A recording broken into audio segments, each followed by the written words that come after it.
기적의 40일, 오늘은 18번째 시간입니다. 우리가 총 24번의 말씀을 진행을 하는데 18번째 말씀, 그러니까 4분의 3이 이제 맞춰지는 시간이고, 저희가 5번째 주제인 순종에 대한 말씀을 우리가 함께 나누고 있습니다. 4번째 주제가 하나님 만남에 대한 이야기였죠. 우리가 하나님 만남을 통해서 하나님의 뜻이 무엇인가를 우리가 알았다면, 이제부터는 우리가 그 하나님의 이끄심에 순종하는 자들로 세워져야 함을 말씀을 드렸죠. 우리는 이 순종의 이야기를 누구를 통해서 찾아가고 있냐면 엘리야 이야기를 통해서 우리가 순종을 함께 나누고 있는 거예요. 엘리야 선지자의 이야기죠. 지난 시간에는 우리가 첫 번째로 어떤 내용을 배웠냐면 그리 시냇가로 가라라고 하는 말씀을 우리가 함께 나누었고요. 두 번째는 오늘 우리가 함께 나눌 내용이에요.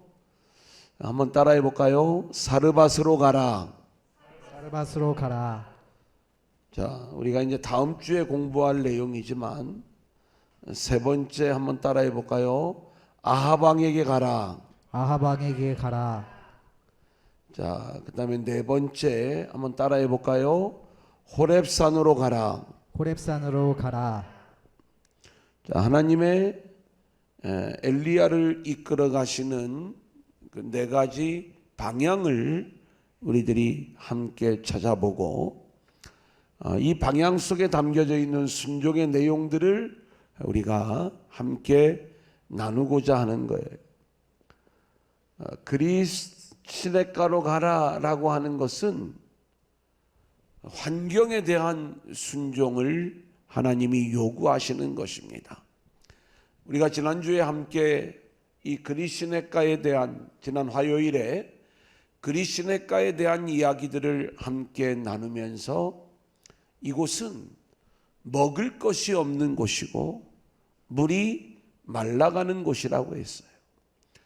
도저히 사람이 살 수 없는 환경으로 하나님께서 엘리야를 보내시는 거예요. 그러면서 말씀하시기를 내가 까마귀를 통해서 너를 먹일 것이다.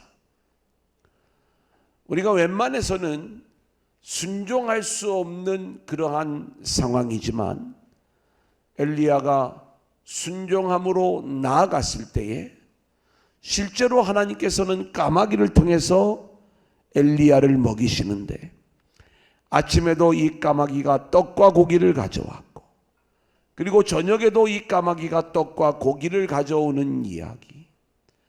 그 극심한 가뭄 속에서 까마귀가 어디서 떡이 나고 어디서 고기를 가져왔을까?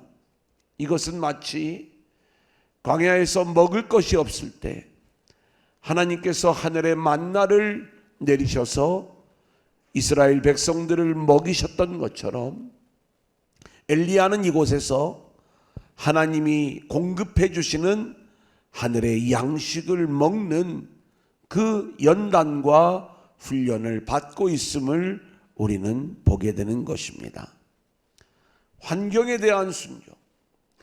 하나님이 저와 여러분을 이끌어 가시는 그 환경은 때로는 우리가 원하는 환경이 아닐 수가 있어요. 도저히 살 수 없는 그러한 환경으로 하나님께서 우리를 이끌고 가실 수가 있어요. 우리가 이제 우리 목회자 중에 김동호 목사님이라고 우리가 잘 알죠. 이분이 암에서 이제 그 수술을 받고, 그리고 날마다 기막힌 새벽인가, 하여튼 그 요즘 계속 유튜브로 그 본인이 이제 이 항암 치료를 받으면서 매일매일 그 말씀을 통해서 이렇게 하나님을 만난 그 부분들을 고백하고 간증하고 또 함께 나누는 이 시간들을 통해서 많은 암 환자들이 위로를 받고 용기를 얻는 그러한 이제 시간이 있었어요. 지금도 계속 진행되어지고 있어요.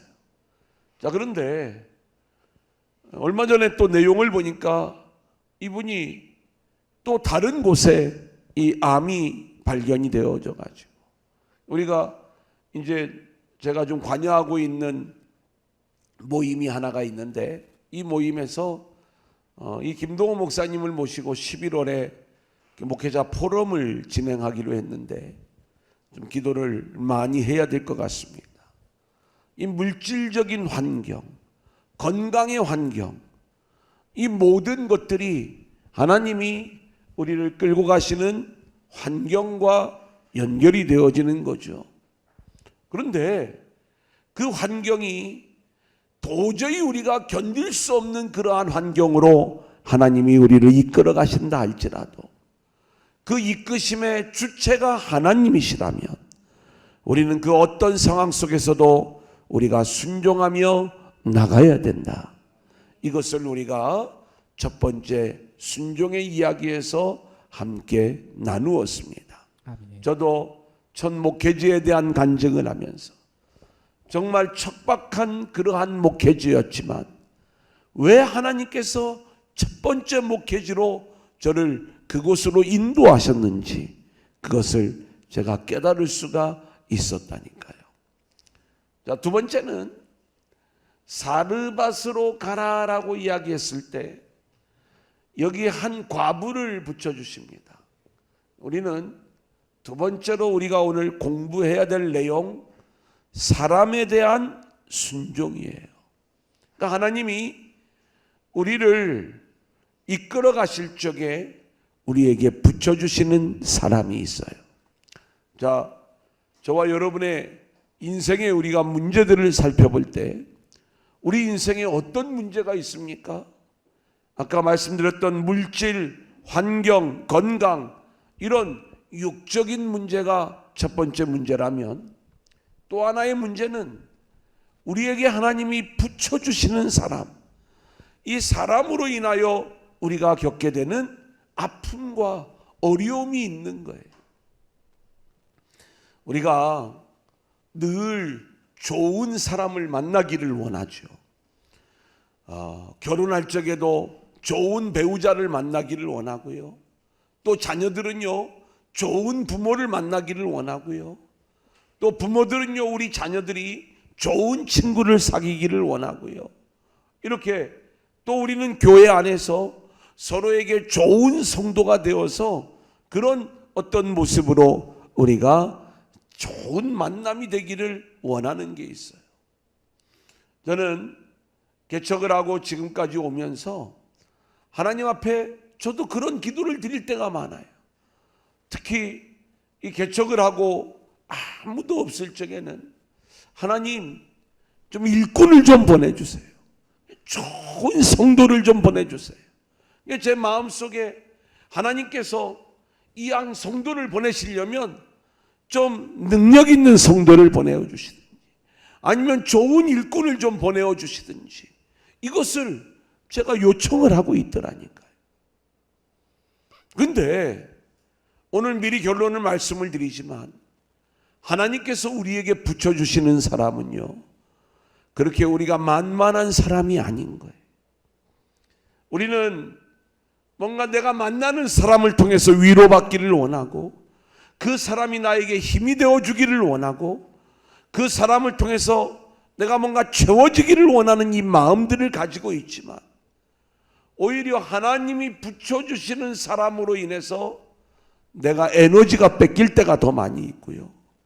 그리고 지칠 때도 많이 있고 그리고 너무나도 이 만남이 힘들어서 견딜 수 없는 그러한 사람을 하나님께서 우리들에게 붙여주시더라.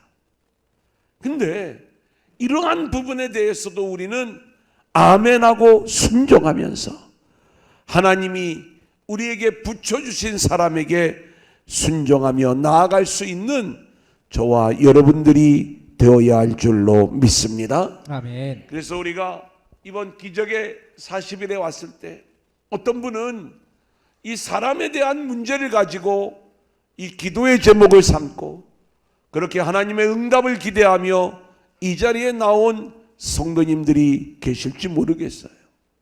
근데 오늘 우리가 이 사르밧 과부를 엘리야에게 붙여주시는 그 이야기를 통해서 하나님이 붙여주시는 사람, 그리고 이 사람에게 우리가 어떠한 방향으로 순종하면서 나아가야 되는가, 그때 우리 안에 어떤 일들이 기대되어지는가, 오늘 말씀 속에서 우리가 그 내용을 함께 찾아가도록 하겠습니다. 자, 그러면 오늘 본문 7절, 17장 7절 우리 한번 같이 읽어볼까요? 땅에 시작. 땅에 비가 내리지 아니하므로 얼마 후에 그 시내가 마르니라. 자, 그리 시냇가의 환경은 먹을 것이 없는 환경이라고 그랬어요. 그리고 시내가 말라가는 거예요. 이 물의 문제죠. 한번 생각을 해보십시오. 물이 없으면 사람은 살 수가 없어요. 이 그리 시내가 말라갈 때에 이 엘리야의 기도는 뭐였겠어요? 하나님, 이 물이 말라버리면 나는 죽습니다. 이 물 좀 마르지 않도록 하나님 답을 좀 주세요. 적어도 우리 같으면 그런 내용으로 이 시내가 마르지 않기를 기도하는 것, 이게 우리의 기도 제목 아니겠습니까? 근데 엘리야는요, 하나님이 그리 시냇가로 가라고 해놓고 그리고 까마귀를 통해서 먹을 것을 공급까지 해 주셔놓고 결국 이 시내가 말라가는 이 부분을 하나님이 내버려 두시는 거예요. 여러분, 이것은요 우리 인생도 마찬가지입니다. 뭔가 사업이 어려워갈 때 우리가 하나님 앞에 기도하는 내용이 있어요. 하나님, 이 사업이 망하지 않게 해주세요. 이 사업이 망하면 나는 죽습니다. 이 사업을 하나님 붙잡아 주시고, 그러면서 우리가 어떤 마음을 갖냐면 이 사업이 거의 망해갈 때까지도 하나님께서 이 마지막 순간에 이 상황을 역전시키셔서 뭔가 바꾸어 주실 줄로 믿는 거예요. 하지만 우리가 이 그리 시냇가가 결국 물이 완전히 말라버리는 것처럼 때로는 하나님께서 우리를 완전히 망하는 환경으로 이끌 수도 있다는 것을 우리가 놓치면 안 됩니다. 아멘. 근데 하나님이 그렇게 이 시내를 마르게 하셨을 적에는 여기에 하나님의 뜻이 있는데, 하나님께서 저와 여러분의 인생의 방향을 바꾸시는 거예요. 아멘. 그러니까 우리는 내가 원하는 환경, 내가 원하는 사람, 내가 원하는 조건, 이 부분으로 하나님이 움직여 주시기를 원하지만, 하나님은 그렇게 시냇물이 마르게 하심으로 이제는 이 엘리야를 다른 방향으로 옮겨가시는 이 일들을 진행하시는 것이다. 그러니까 우리는요, 내 사업이 좀 잘 돼도 하나님의 은혜지만 이 사업이 안 되어 가지고 내가 방향을 바꾸어만 되었을 때에 하나님께서 지금 나의 이 삶의 방향을 바꾸어 가시는구나. 아멘. 이렇게 우리가 생각을 하면 되는 거예요. 염려할 게 없는 거예요. 아멘. 자, 그래서 이제 하나님께서 이 엘리야를 어디로 옮기시는가 봤더니 8절 9절 우리 한번 같이 읽어볼까요? 시작. 여호와의 말씀이 엘리야에게 임하여 이르시되 너는 일어나 시돈에 속한 사르바르스로 가서 거기 머물라.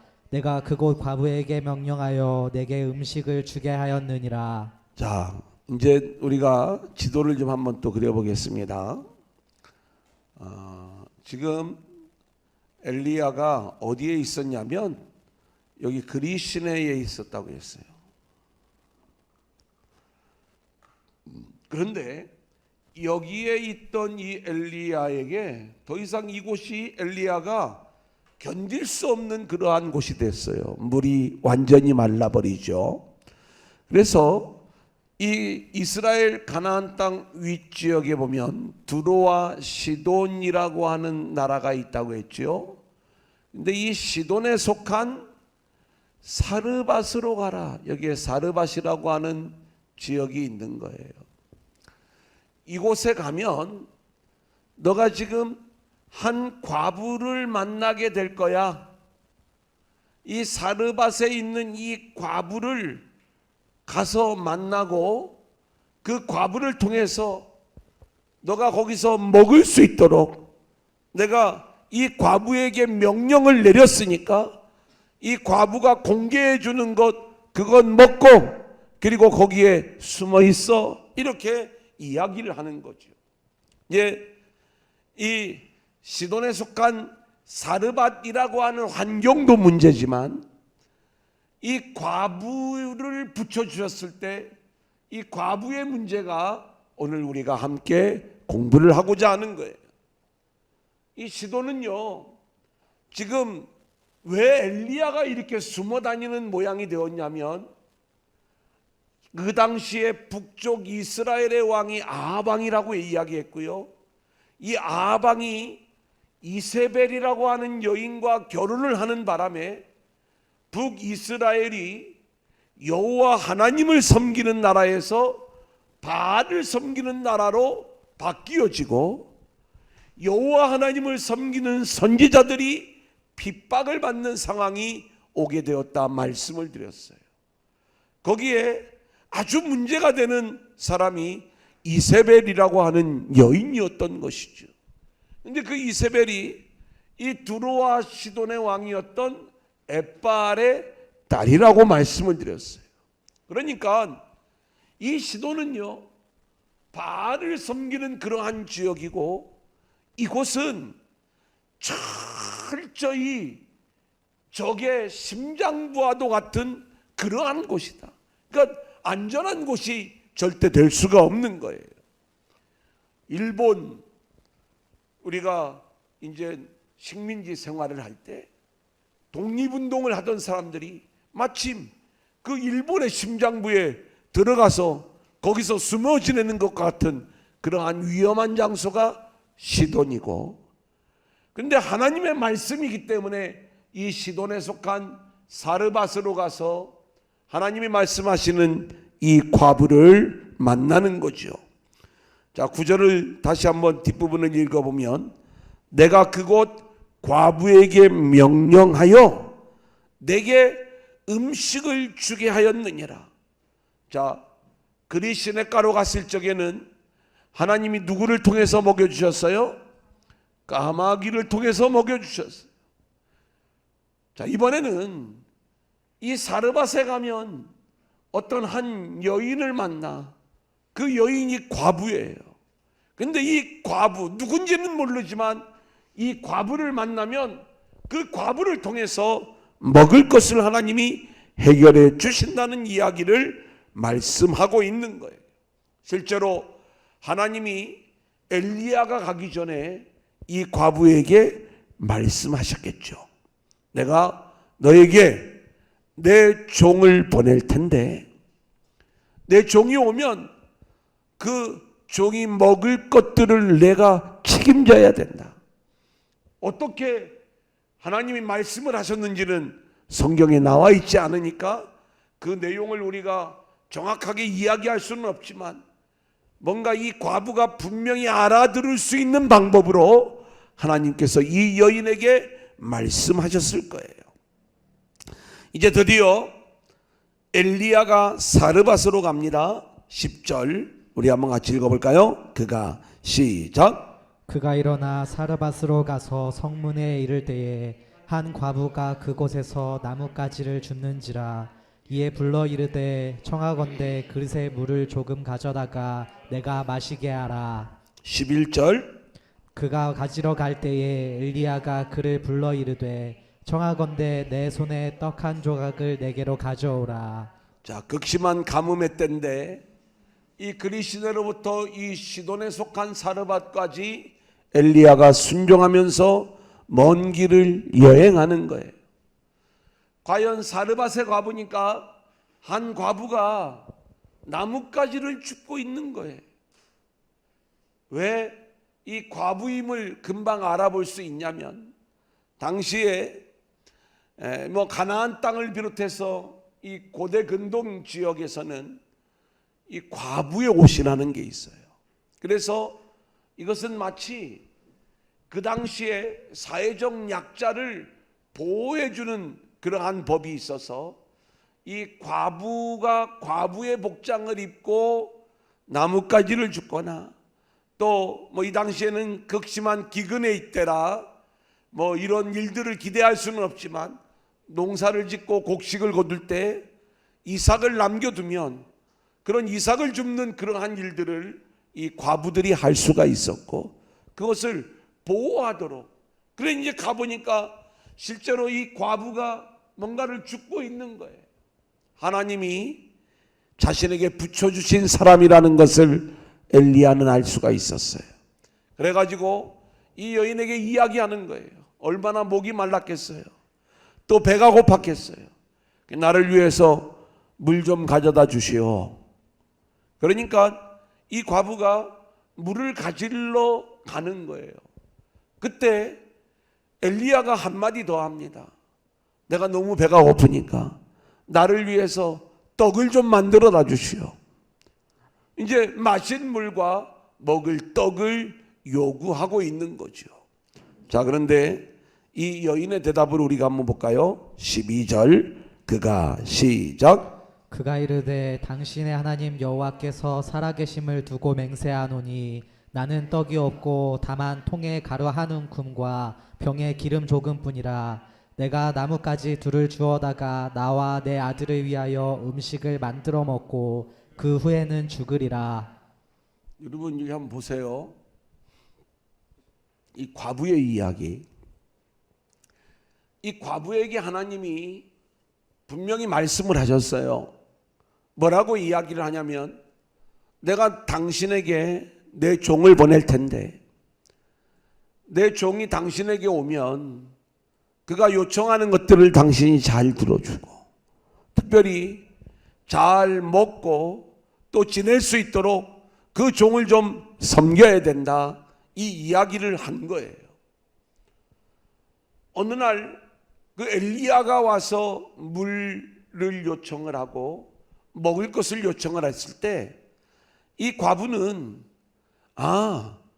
그때 누군가가 나에게 말씀하셨던 그 일이 바로 이 사람을 두고 하는 이야기인 모양이다, 눈치를 챘겠죠. 근데 지금 어떤 이야기를 하고 있냐면 자기의 상황을 가지고 변명을 하고 있는 거예요. 어떤 변명이냐면, 실제로 이 여인은 하나님으로부터 사명을 부여받았지만 하나님이 엘리야를 잘 섬길 수 있는 그 사명을 주셨다면 이 과부에게 뭔가 많은 양식을 주셔야 되는 것 아닙니까? 근데 이 여인은요, 자신의 환경이 그렇게 되지를 않았어요. 그래서 지금 엘리야한테 이야기를 하는 겁니다. 떡을 가져오라니까 내가 맹세코 이야기하는데 나에게 남아있는 것이라고 하는 약간의 기름과 한 움큼의 가루 딱 요만큼만 남아가지고 내가 내 아들과 둘이 살고 있는데 이제 나뭇가지 주워다가 마지막으로 떡을 만들어 먹고 그리고 이제 굶어 죽어야만 되는 그러한 형편입니다. 이 상황을 이야기하는 거예요. 자, 한번 생각을 해보세요.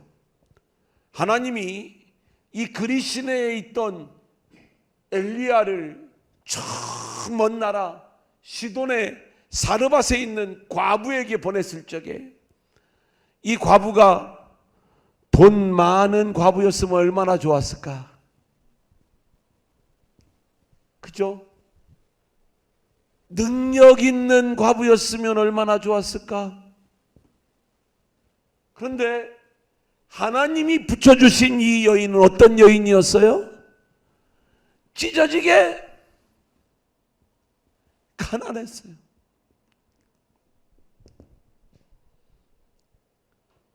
제가 거룩한 물질을 회복하라라고 하는 그 말씀을 전하면서 제가 개척교회 때의 이야기를 좀 이렇게 간증을 한 적이 있어요. 이거는 이제 영광의 40일에서 함께 말씀을 나누는 내용인데, 개척을 하고 정말 환경이 너무 어려웠던 거예요. 제가 이제 오늘 새벽인가 어제 저녁인가 제가 그런 말씀을 좀 드렸던 것 같아요.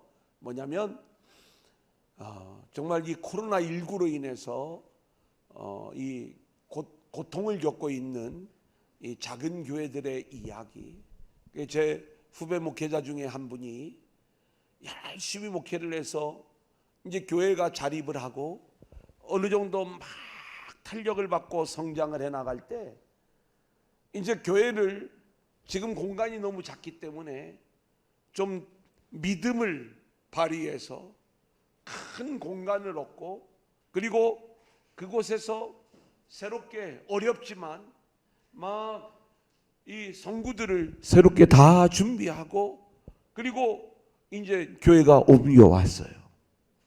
이제 이곳에서 열심히 해서 부흥을 해야 이 큰 공간을 감당할 수 있는 그러한 교회가 되는 건데, 그만 코로나19로 인해서 제대로 모이지도 못하는 그러한 상황이 되는 거예요. 그 전에보다도 오히려 더 어려운 환경 속으로 이렇게 진행되어져 가면서 한 달에 관리비, 월세로 내야 되는 이 비용이 어마어마한 거예요. 뭐 아무 일도 못하고 그런 어떤 어려움을 겪는 그 이야기. 근데 저도 개척을 했을 적에 처음 환경이 그런 환경이었어요. 뭐냐면 제 모교회에서 개척을 하라고 이제 그 당시에 적은 돈은 아니었어요. 5천만 원을 개척 비용으로 지원을 해주신 거예요.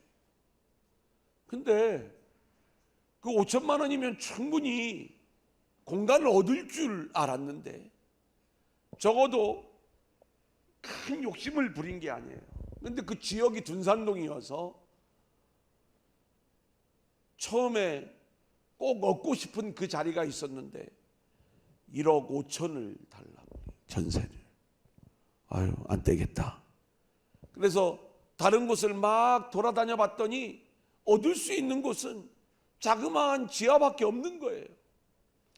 그래서 그 다음에 또 그 장소가 너무 오고 싶어 가지고 건물이 막 올라가고 있었는데 또 이제 이야기를 한 거예요. 이제 뼈대 골조가 다 올라간 상황에서 좀 싸게 좀 주시면 안 될까요? 그랬더니 1억 2천에 그러면은 주겠다고 그렇게 얘기를 하시더라고요. 1억 2천이 어디 있어요? 5천만 원밖에 없는데. 그래서 예, 알겠습니다. 또 다른 곳을 막 찾아보았어요. 근데 없는 거예요. 아주 작은 지하 외에는 그걸 갖고 어떻게 할 수 있는 곳이 없어요. 그래서 또 이제 그곳이 많이 지어졌길래 또 가서 물어본 거예요. 그랬더니 목사님 꼭 오실 거면 1억까지 해드릴 수가 있겠다고. 그게 얼마나 좀 감사해요. 근데 생각을 해보니까 5천만 원밖에 없으니까 5천만 원에다가 나머지 5천만 원은 월세로 내야 되는 상황이니까, 그 당시에는 그러면 5천만 원의 월세를 100만 원을 내야 되는 거예요. 그래 이제 하나님이 마음에 용기를 주시더라고. 그래서 지금부터 25년 전에 월세 100만 원이면요, 지금으로 이야기하면 몇백만 원쯤 될 거예요.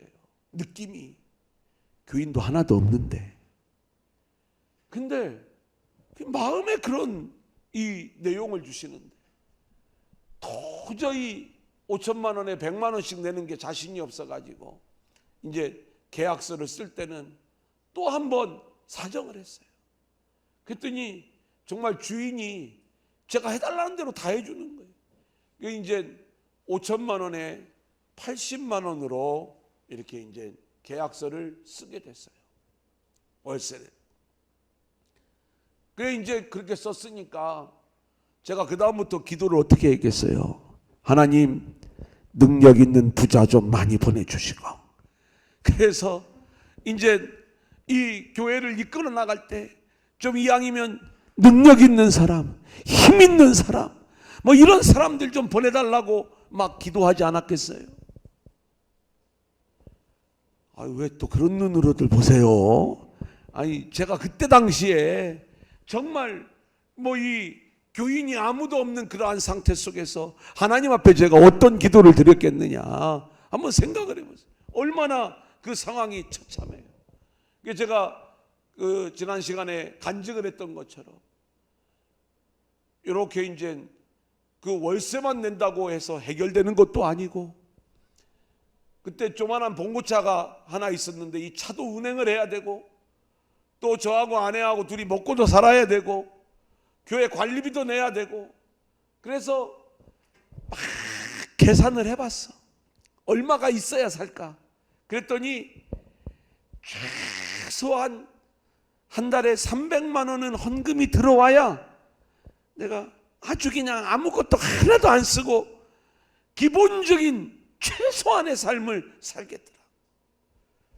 근데 한 달을 결산하고 나니까요, 헌금이 얼마가 들어왔냐면 30만 원이 들어왔어요, 한 달에.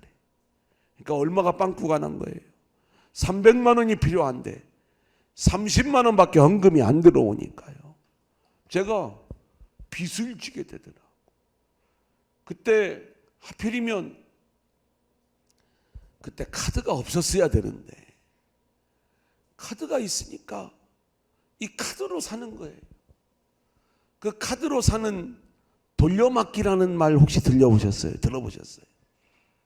아유, 다 아시네. 이거 아시면 별로 좋은 거 아닌데. 그래 제가 일찌감치 그 돌려막기를 경험해 봤다니까요, 이렇게. 근데 이 돌려막기도요, 어느 한 순간이 되면은 망하는 순간이 온다는 거 아시죠? 제가 몇 개월을 견뎠냐면 6개월을 견딘 거예요. 6개월. 이 6개월을 견디는데 6개월을 견디고 나니까 더 이상 방법이 없어요. 돌려막기도 방법이 없고 결국은 망하겠더라니까. 그래 이러다 망하는 모양입니다. 사람들이 다 저한테 얘기를 해요. 아니 어쩌자고 그렇게 무리하게 개척을 했냐고. 아유, 얼마나 서운하든지 그냥 같이 기도를 좀 해주든지 아니면 좀 도와주든지. 그런데 결국 저한테 한다는 얘기가, 목사님 걱정돼. 그렇게 무리하는 거 아니야. 왜 그렇게 막 어렵게 그렇게 했어? 막 이 얘기를 하니까 제 마음이 얼마나 어렵겠어요.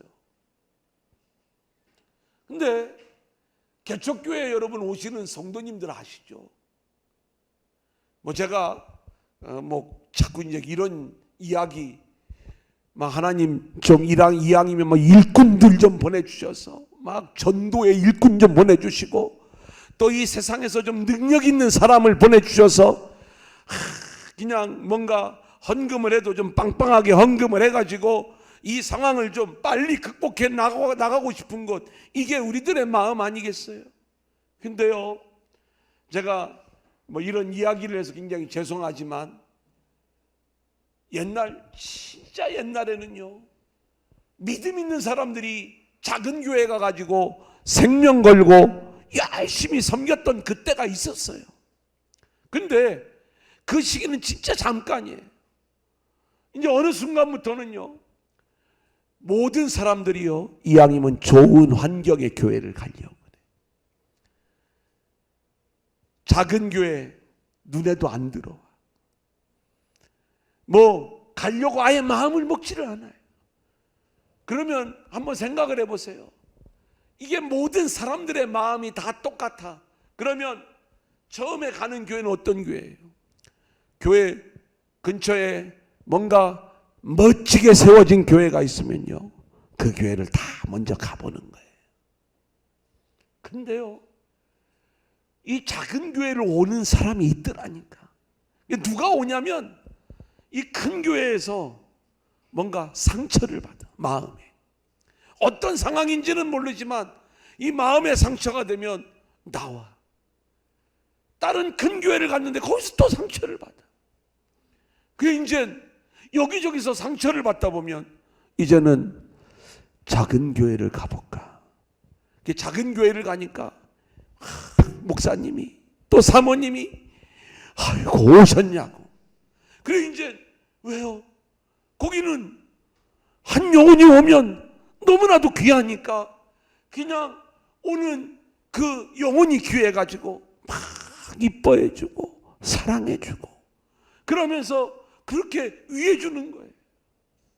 근데 그렇게 위해주는 그 가운데 처음에는 위로를 받지만요, 보통 이 상처를 받는 사람은요, 그 안에 어떤 우울증이나 이러한 것들이 있다 보니까 예기치도 않았던 이 조그만한 것에 또 상처를 받는 거예요. 그러면 큰 교회를 갔던 사람이요, 집 앞에 2층 교회를 가다가 이제는 어디를 가냐면 이제 아주 작은 지하에 있는 냄새나는 교회를 또 가는 거예요. 왜요? 거기를 가면 내가 좀 위로받을 수 있을까? 보통 작은 교회를 오는 사람들은 다 이렇게 마음이 아프거나 뭐 다 그렇다는 건 아니에요. 그런데 우리가 대체적으로 이야기를 하면 이런 아픔들이 있고 어려움이 있는 분들이 개척교회를 찾아오더라니까요. 그러니까 오히려 내가 더 섬겨줘야 돼. 오히려 내가 더 품어줘야 돼. 오히려 내가 더 베풀어줘야 돼. 하나님, 좀 뭔가 그럴듯한 능력 있는 사람을 보내어 주시고 그런 사람을 붙여달라고 기도하지만 하나님이 우리에게 붙여주시는 사람은요, 오히려 내가 더 에너지를 쏟아야 되고 내가 뭔가를 더 베풀어 줘야 되고 내가 더 품어주어야 되고 내가 더 진을 빼야 되는 그러한 사람을 하나님이 붙여주시는데, 오늘 이 엘리야에게 붙여준 그 가부가요, 그런 여인이었어요. 먹을 것을 좀 돈이 능력이 있어야 엘리야를 먹일 거 아니겠어요? 그런데 오히려 보니까 엘리야가 도와줘야 될 형편인 거예요. 도와줘야 될 형편. 게다가 이 여인은요, 가난하면 믿음이 좋았으면 또 얼마나 좋을까. 믿음도 전혀 작동되어지지 않는 거예요. 적어도 하나님이 미리 말씀을 하셨다면, 물론 이 여인이 하나님을 어떻게 알아봤는지, 그리고 이 여인이 그런 믿음, 그럴 만한 믿음이 원래부터 있었던 여인인지 아니면 이방 여인이기 때문에 전혀 믿음이 없는 그러한 상태였는지는 모르지만 어쨌든 하나님이 미리 말씀을 하셨잖아요. 그렇다면 뭔가 그 하나님의 말씀을 붙잡고 저 같으면 그렇게 했을지 모르겠어요. 핑계를 대기 전에 그 떡을 갖다가 드리는 거예요. 아니, 한 끼 먹으나 먹고 죽나 안 먹고 죽나 다 거기서 거기 아닙니까? 마지막 남은 걸 주면서 자기 고백을 할 것 같아요. 어느 날 하나님이 나에게 찾아오셔서 당신의 종을 보낸다고 하고, 그리고 그 종을 먹을 것을 주라고 했는데 제가 드릴 수 있는 건 여기까지입니다. 이제 나는 더 드리려고 해도 더 드릴 만한 아무런 물질이 없습니다. 그러면서 그렇게 갖다 줬을 것 같아. 이게 믿음이죠. 왜 아무도 아멘을 안 해요? 우리 여기 계신 분들도 하나님이 나에게 딱 주머니에 10만 원 남았어. 마지막이야. 이게 내 전 재산이야. 근데 하나님이 내일 김군수 목사 오면 그거 너 김군수 목사 줘. 이렇게 얘기를 했어요. 그러면 제가 가면 그거 줄 거예요, 안 줄 거예요? 여기도 뭐 안 줄 분들이 많이 계시네. 내가 보니까 대답들 안 하시는 걸 보니까. 아니 하나님이 주라고 하면 주잖아요. 그거 아멘. 그 전 재산이라고 해도 박인규 전사 준비해 갖고 와 10만. 진짜 그런 게 있잖아요. 그런데 이 여인은요 핑계를 먼저 대는 거예요. 핑계. 뭐예요? 내가 당신을 잘 섬기기를 원하지만 나에게 남아있는 것은 한 움큼의 가루와 약간의 기름밖에 없어서 나 이제 이거 먹고 죽어야 되는 형편이라 내가 당신을 잘 섬기고 싶어도 그렇게 하지 못하는 형편입니다. 이렇게 이야기를 해요. 근데 저는요 만약에 제가 지금 엘리야의 입장이었다면 아 그래요? 그렇게 어렵다고요? 그러면 제가 그랬을 거예요. 그러면 그거 절대 헌금하지 말라고. 그거 절대 나한테 갖고 오지 말라고. 일단 먹고 있으라. 내가 어떻게든 딴 데 가서 한번 음식을 좀 만들어 보겠다고. 어디 가서 좀 양식을 얻어와 가지고 당신 문제도 좀 한번 해결해 보겠다고. 저 같으면 그랬을 것 같아요. 근데 엘리야는요 그렇게 하질 않았어요. 하나님이 말씀하셨다면 하나님이 공급해 주실 줄로 믿는 거예요. 아멘. 그래서 이 여인에게 아주 담대하게 이야기하는 장면을 보게 되지요. 13절 우리 한번 같이 볼까요? 엘리야가 시작. 엘리야가 그에게 이르되 두려워하지 말고 가서 내 말대로 하려니와 먼저 그곳으로 나를 위하여 작은 떡 한 개를 만들어 내게로 가져오고 그 후에 너와 내 아들을 위하여 만들라. 이거 좀 강하게 이야기하면요 다른 말 하지 말고 먼저 나를 위하여 가져와. 그 다음 하나님이 양식을 주시면 그 다음에 너와 내 아들을 위하여 그걸 먹어. 하나님이 그렇게 말씀을 하셨다면 하나님이 그 양식의 문제를 책임지실 거야. 그게 14절 말씀이에요. 한번 같이 읽어볼까요? 시작.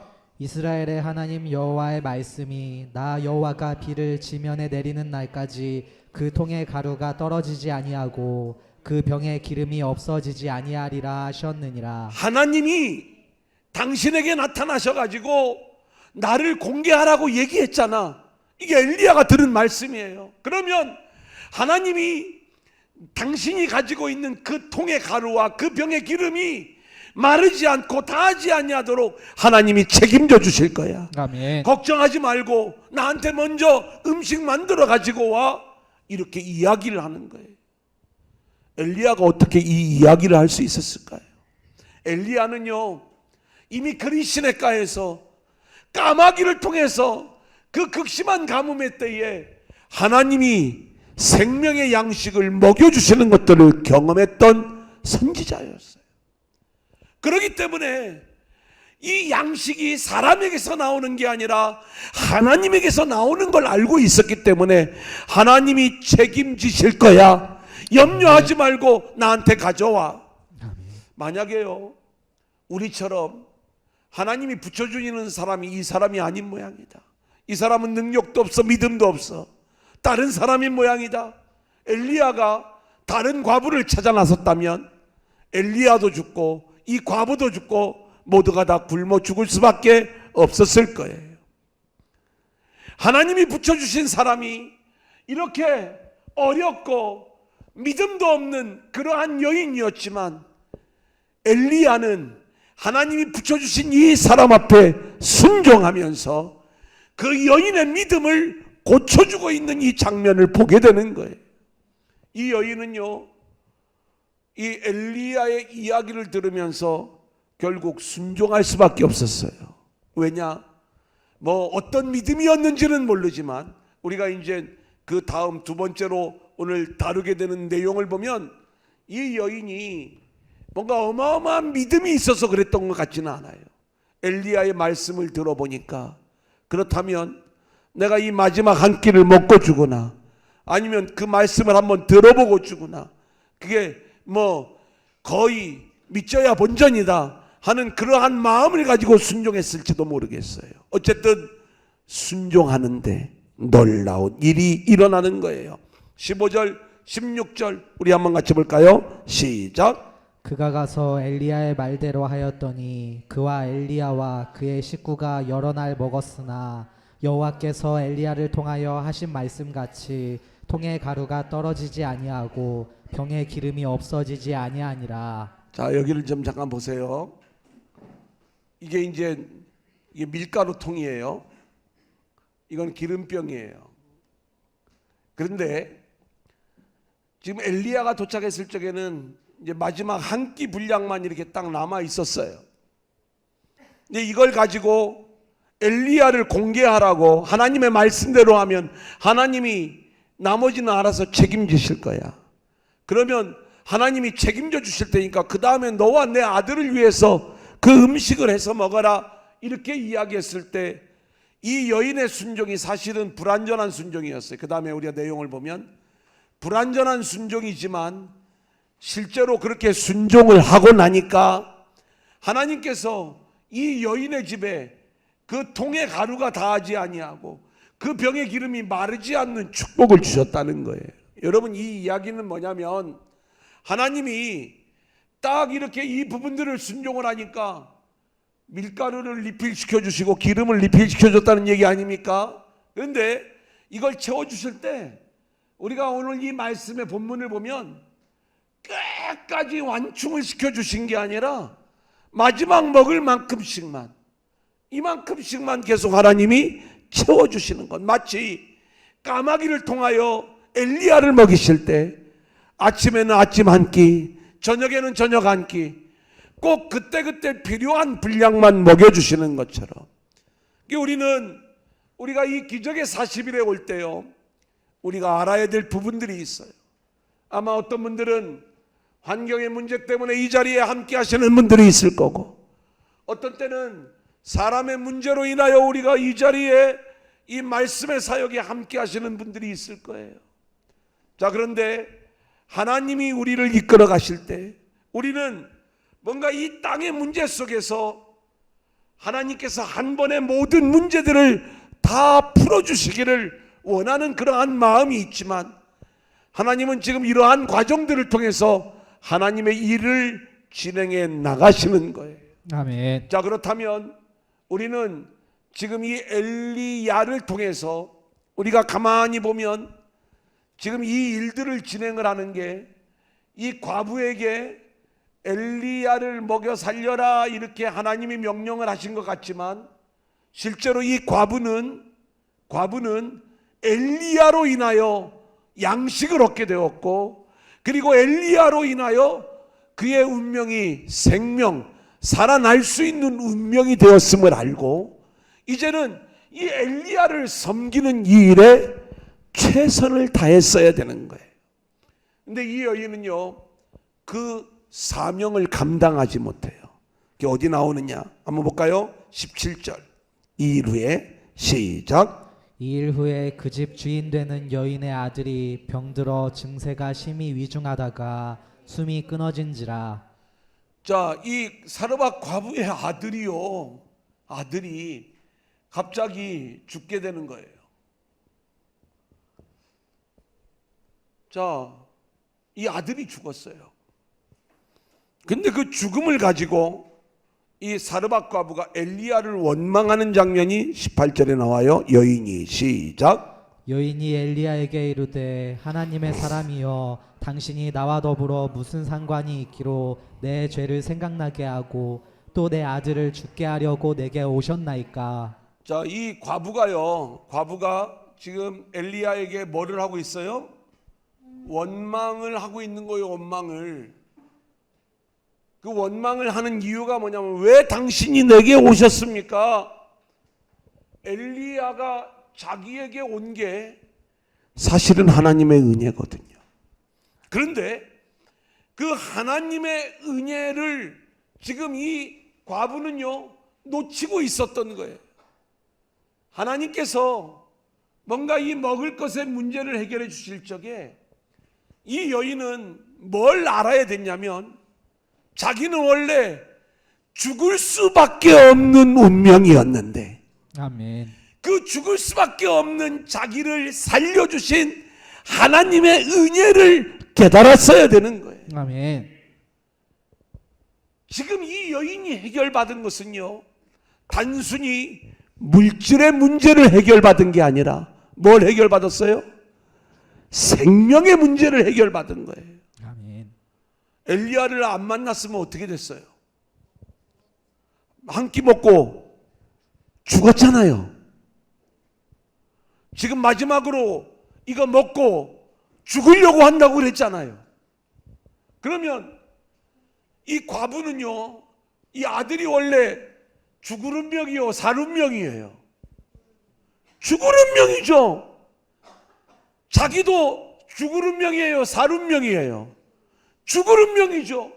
그런데 그 아들이 죽을 운명이었는데 죽었어. 원망할 이유가 없는 거예요.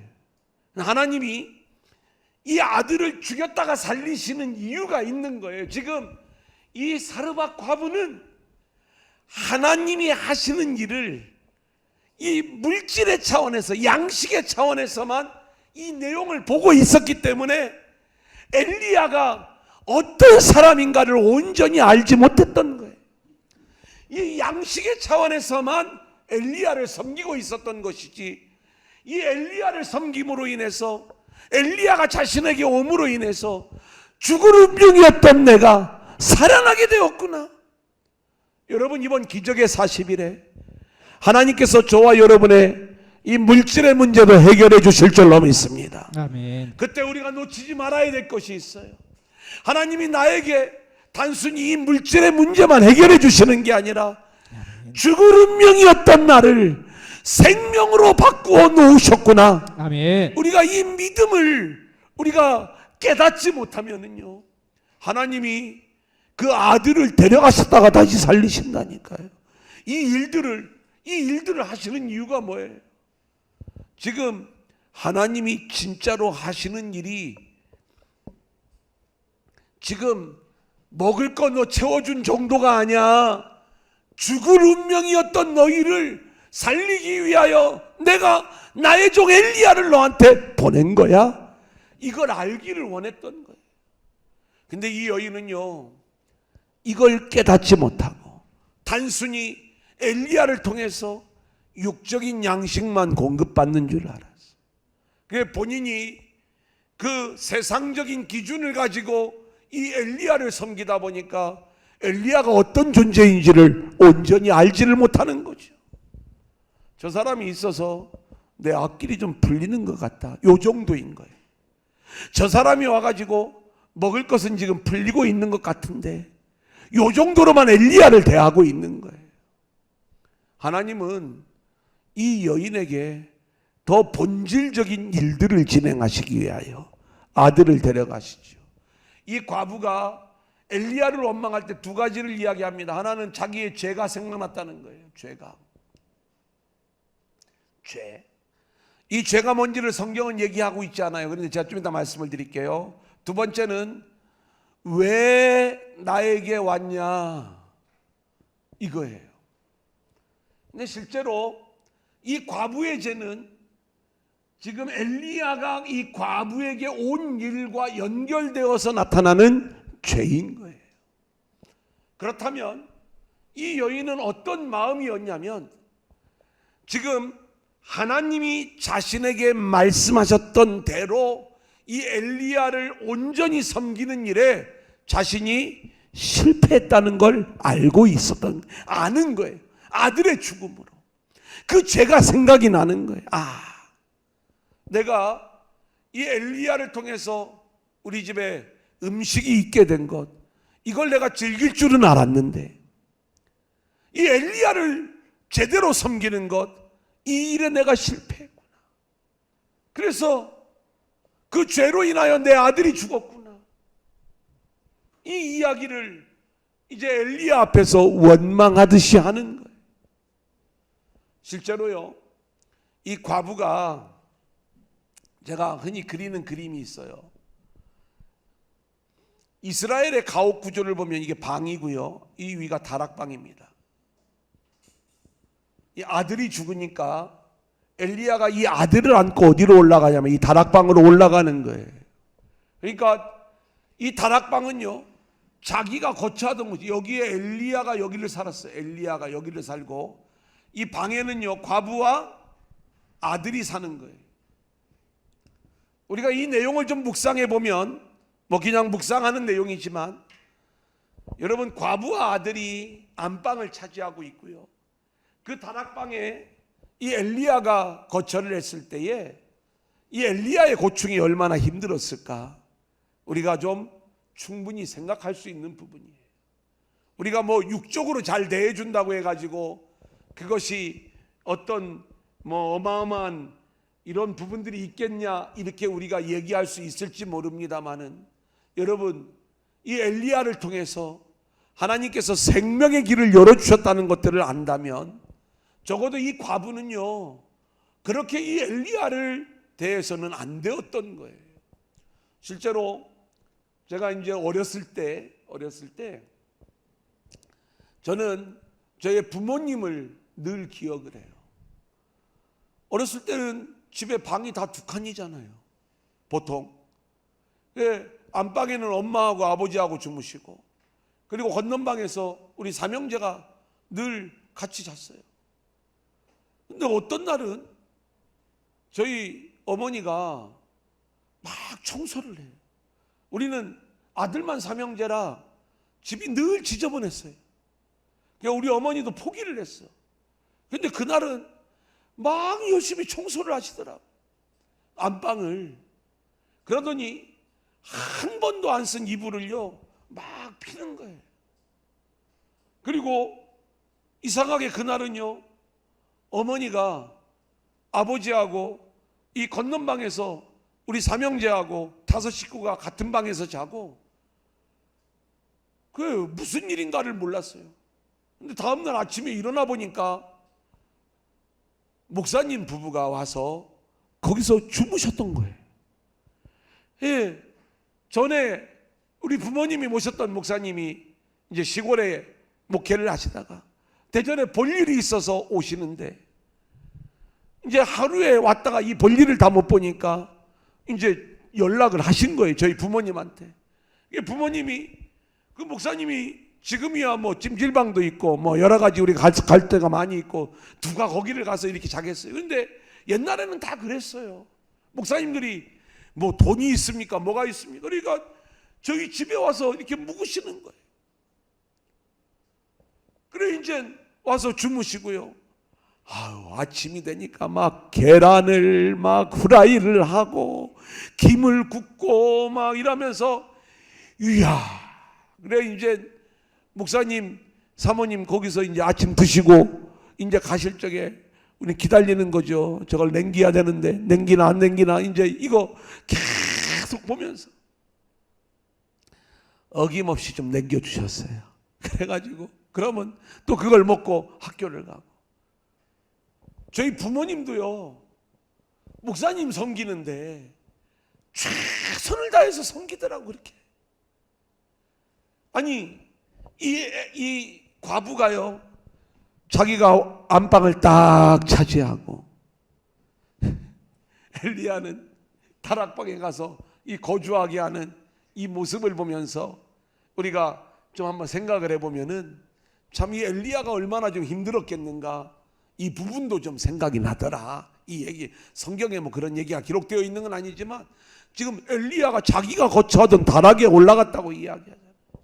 그래서 하나님 앞에 간절히 기도하는 거예요. 이 엘리야가 기도하는 건 뭐예요? 하나님이 나를 이곳에 보내신 것은 이 가정을 살리기 위함이 아닙니까? 근데 왜 아들을 데려가십니까? 이 아들을 좀 살려달라고 기도했을 때 하나님이 그 죽은 아들을 다시 살려주시죠. 그래서 그 아들을 이제 이 여인에게 건네주는 거예요. 23절 24절 우리 한번 같이 읽어볼까요? 엘리야가 시작. 엘리야가 그 아이를 안고 다락에서 방으로 내려가서 그의 어머니에게 주며 이르되 보라 내 아들이 살아났느니라. 여인이 엘리야에게 이르되 내가 이제야 당신은 하나님의 사람이시요 당신의 입에 있는 여호와의 말씀이 진실한 줄 아노라 하니라. 자, 죽은 아들을 살리신 하나님의 역사를 보고 또 엘리야를 통해서 그 죽은 아들이 살아나 자기 품에 안긴 그 아들을 바라보고 나서야 비로소 이 과부가 뭐라고 고백을 하는가? 내가 이제야 당신은 하나님의 사람이시오. 그러니까 하나님의 사람이라는 것을 자기가 처음에는 이 육적인 양식을 공급받는 정도의 그러한 사람으로 알았었는데, 그게 아니라 진짜 하나님의 사람, 나의 생명의 구원의 통로가 되었던 하나님의 사람인 줄 내가 이제 알겠습니다. 하나님이 당신을 나에게 왜 보내셨는지, 이게 결국 나를 살리시려는, 나와 내 아들을 살리시려는 하나님의 일하심이었군요. 그래서 하나님이 하나님의 사람을 나에게 보내셨군요. 이 고백을 하는 거예요. 사랑하는 여러분, 이 기적의 40일은요 바로 이런 자리예요. 아멘. 우리는요 마지막 남은 한 움큼의 가루, 약간의 기름, 이제 이것을 먹고 죽어야만 되는 그러한 환경 속에서 이곳에 와서 우리가 하나님 앞에 매달릴 때, 하나님은요 우리에게 엘리야와도 같은 우리 주 예수 그리스도를 우리 가운데 만나게 하시는 거예요. 아멘. 그리고 그렇게 우리가 주님을 만났을 때에 내 문제가 어떤 해결을 받으면 우리는 하나님께 기도하니까 내 먹을 문제를 해결해 주시는구나. 우리가 단순히 땅의 문제로만 이 예수님의 문제를 우리가 생각하려고 하면 오산인 거예요. 내 생명을 살리신 예수님, 아멘. 그 주님을 만날 수 있는 이번 기적의 40일이 되어질 수 있기를 소원하고요. 아멘. 내가 이제야 예수님만이 내 생명의 구세주임을 믿습니다. 아멘. 고백합니다. 이렇게 나아갈 수 있기를 소원하고요. 아멘. 또한 우리가 엘리야의 입장에서 보면 지금 하나님이 붙여주신 이 과부, 어떻게 보면은 정말 하나님이 능력 있는 사람, 믿음 있는 사람을 붙여주기를 원하지만, 내가 이 여인을 위하여 기도해야 되고 이 여인을 위하여 믿음을 불어넣어줘야 되고, 오히려 내가 그렇게 믿음으로 이 여인을 이끌고 가야 되는 그러한 사람을 우리에게 붙여주셨을 때, 우리는 기꺼이 순종하면서 그렇게 믿음으로 우리에게 붙여주신 사람 앞에 순종하는 모습을 통해서 엘리야도 살고 과부도 살아나게 되는 이 생명의 역사가 우리 가운데 있어지기를 소원합니다. 아멘. 자, 오늘은 여기까지 하겠습니다.